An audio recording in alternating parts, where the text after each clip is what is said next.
আসসালামু আলাইকুম বন্ধুরা, কেমন আছেন আপনারা? আশা করছি সবাই আল্লাহর রহমতে অনেক ভালো আছেন। আমি আজকে রান্নার কোনো ভিডিও নিয়ে আসিনি। নারকেল দিয়ে মুড়ি মাখাবো আজকে। আমরা যখন ছোট ছিলাম প্রায় সময় রাত্রে দেখা গেছে মা সন্ধ্যার পরে নারকেল কুড়িয়ে আমাদেরকে নিয়ে খেত।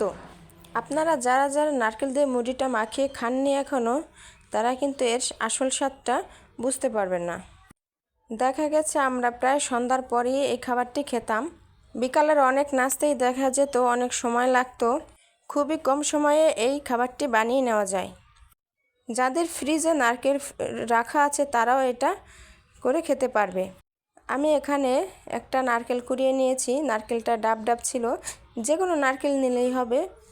আর নারকেলের মধ্যে দিয়ে দিয়েছি চিনি। আমরা যে যেভাবে মিষ্টি খাই সে সেভাবেই চিনির পরিমাণটা দিয়ে নেব। আর এর মধ্যে আমি দিয়ে দেব মুড়ি। মুড়ি দেওয়ার আগে চিনিটা নারকেলটাকে ভালো করে মিক্সড করে নিতে হবে। তারপরে এর ভিতরে মুড়ি দিয়ে আমি আমার খাবারটি তৈরি করে নেব।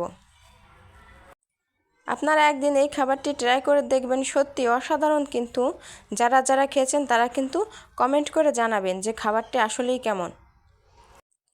ঝটপট এটা বিকালের নাস্তা কিংবা কোনো মেহমান আসলেও দেখা গেছে এই খাবারটাও করে দেওয়া যায়। আমরা যখন 4 ভাই বোন একসাথে ছিলাম তখন প্রায় আমাদের এই খাবারটি খাওয়া হতো। বর্তমানে সেভাবে আর এই খাবারটি আমাদের খাওয়া হয় না। সবাই বিয়ে শাদী করেছে, বিয়ে শাদী হয়ে গেছে।